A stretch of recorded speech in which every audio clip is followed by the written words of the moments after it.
Praise the lord. ఈ రోజున వాక్యం తెలిసిన అనేక మంది ప్రజలు వాక్యం అయితే తెలుసుకుంటున్నారు కానీ, వాక్యం అయితే మాట్లాడుతున్నారు కానీ, వాక్యాలైతే కంటత పట్టి మరి చెప్తున్నారు, వివరిస్తున్నారు. కానీ ప్రతి ఒక్కరు కూడా వాక్యానికి లోబడడం లేదు.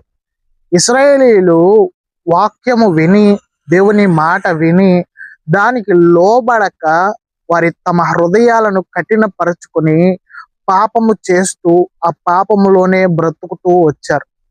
శోధనలో ఉండి దానిని జయించలేక, ఆ సమస్య నుండి బయటికి రాలేక, ఆ సంఖ్యలను తెంపుకోలేక మధ్యలోనే కూలిపోయారు.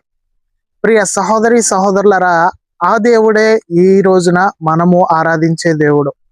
ఆయన తన కృప ద్వారా మనల్ని బ్రతికిస్తున్నాడు. కానీ మనం ఎందుకు పనిచేయని వారం అయితే ఆ కృపను మనం నిర్లక్ష్యం చేస్తూ ఉన్నాం. విని విడిచిపెట్టే వారంగా ఉంటున్నాం. మన హృదయాన్ని కఠినపరుచుకుంటూ ఉన్నాం. ఎప్పటికప్పుడు ఏదో ఒక సమస్యను తెచ్చుకుంటూ ఉన్నాం. ఏదో ఒక శోధనను తెచ్చుకుంటూ ఉన్నాం. అసలు విషయం ఏంటంటే, శోధన వచ్చినప్పుడు దానిని జయించడానికి దేవుని దగ్గర నుండి మనము శక్తి పొందుకోవాలి. ఖచ్చితంగా మనం ఆ శోధన నుండి బయటకు వస్తాం.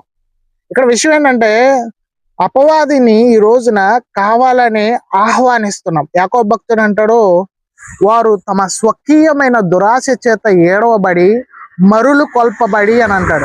అంటే వారు తమ స్వకీయమైన దురాశల చేత ఏడవబడుతూ మర్చిపోయిన దాన్ని దేవుని వాక్యము సరిచేస్తుంది కదా. దేవుని వాక్యం బాగు చేయడానికి ప్రయత్నం చేస్తూ ఉంటది ఎప్పుడు కూడా.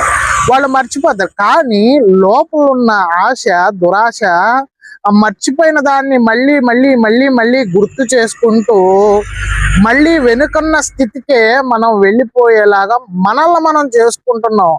అసలు ఇక్కడ విషయం ఏంటంటే, అపవాది మనల్ని జయించడానికి పోరాటం ఏమి చేయట్లా. మనంతటికి మనమే అపవాదికి సరెండర్ అవుతున్నాం. సాతాను దాని యొక్క శక్తులకు, దాని యొక్క సమూహాలకు, అవి పెట్టే శోధనలకు మనం లోబడిపోతున్నాం. వెల్కమ్ అని చెప్పేసి ఆహ్వానిస్తున్నాం. నన్ను వాడుకో అని చెప్పి. అసలు ఆ మాట అనాల్సింది దేవుడి గురించి. నన్ను వాడుకో ప్రభువా, నీ పరిచర్యలో వాడుకో, నీ స్వార్థలో వాడుకో, నీ సేవలో వాడుకో, నీ మందిరం కట్టడంలో వాడుకో, అనేక మంది రక్షణార్థమే వాడుకో అని దేవునికి అప్పగించుకోవాల్సింది బదులు మనము అపవాదిని ఆహ్వానిస్తున్నాం. ఆ వస్తే రాని, చేస్తే జరగని, ఇలాగా అపవాదికి ఆహ్వానిస్తున్నాం. ఇలాంటి వైఖరి మార్చుకొని మన హృదయ కాఠిన్యతను తొలగించుకున్నట్లుగా